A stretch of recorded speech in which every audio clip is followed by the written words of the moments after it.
జై గురుదేవదత్త.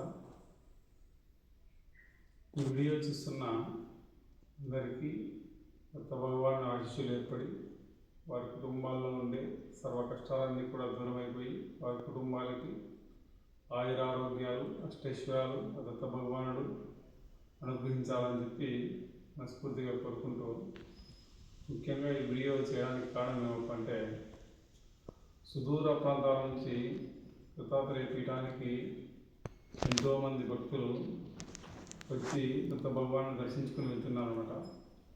చాలామంది నా దగ్గరికి వచ్చి అనేక రకమైన సమస్యలు తెలియజేస్తున్నారు. ముఖ్యంగా ఏమంటే,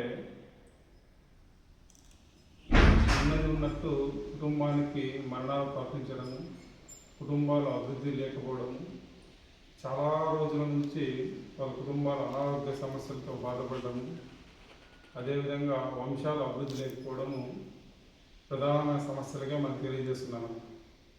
వీటన్నిటికీ కూడా నేను ఒకప్పుడు అనుకుంటుంటే, వీళ్ళ పూర్వజన్మ కర్మదోషం అనేది వీళ్ళు వెంటాడుతుంది.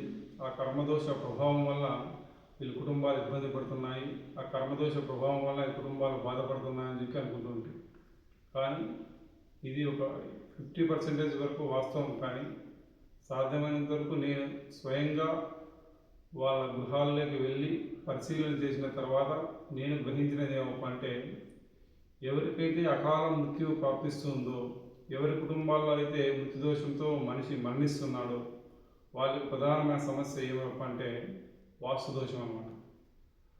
ఆ వాస్తుదోష ప్రభావం వలన వారికి అకాల మరణాలు ప్రాప్తిస్తున్నాయన్నమాట. అదేవిధంగా అభివృద్ధి లేక ఎవరైతే బాధపడుతున్నారో వాళ్ళ గృహాలను వెళ్ళి పరిశీలించడం ద్వారా నేను తెలుసుకున్న విషయం ఏమంటే, ఆ గృహవాస్తు దోషమే వాళ్ళ అభివృద్ధిని కూడా నశింపజేస్తుంది.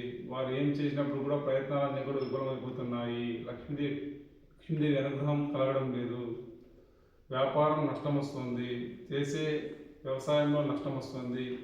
ఈ విధంగా వాళ్ళ మార్గాలు ఏవైనప్పటికీ కూడా లాస్ట్కి ఫైనల్ డిసిషన్ ఏమంటే నష్టం అనేది ఏర్పడుతుందన్నమాట. అదేవిధంగా అనారోగ్యం, చాలామంది అనారోగ్య సమస్యలతో నన్ను వచ్చి అడుగుతున్నాను అన్నమాట. స్వామి, ఎన్నో ప్రయత్నాలు చేస్తున్నాము, అన్ని దేవతలను దర్శించినాము, ఎంతమంది దగ్గరికి పోయినాము, అని డాక్టర్ దగ్గరికి వెళ్ళాము, కానీ అప్పుడు పోయినప్పుడు మాత్రమే తాత్కాలికంగా మాకు కొద్దిగా గుణం కనపడుతుంది, కానీ మళ్ళీ మామూలు స్థితికి వస్తుంది. లక్షలాది రూపాయలు డాక్టర్లకు మేము వెచ్చించాము స్వామి, కానీ మాకు అనారోగ్య సమస్య అనేది దూరం కావడం లేదని చెప్తున్నాను.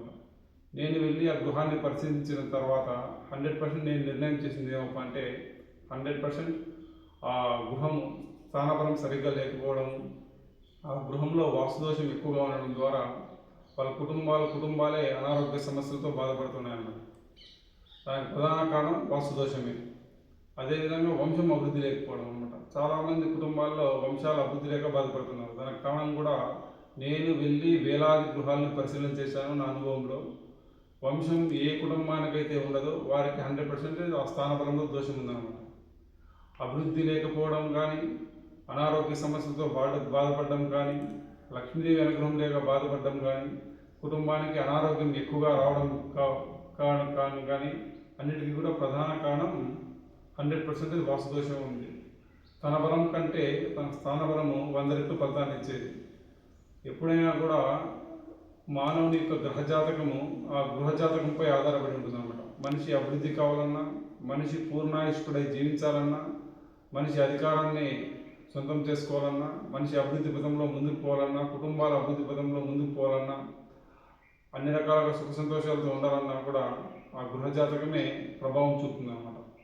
మనిషి ఆయుష్ను పెంచేది గృహజాతకమే, మనిషి ఆయుష్ను పెంచేది గృహజాతకమే అన్నమాట. అభివృద్ధిని పెంచేది గృహజాతకమే, అభివృద్ధిని నాశనం చేసేది కూడా గృహజాతకమే. ఆరోగ్యాన్ని ఇచ్చేది గృహజాతకమే, ఆరోగ్యాన్ని కూడా పూర్తిగా తినేసే శక్తి ఉండేది కూడా గృహజాతకమే. కావున నేను వేలాది గృహాలని నా 15 సంవత్సరాల అనుభవంలో చాలా వెళ్ళి నేను చూశాను అన్నమాట.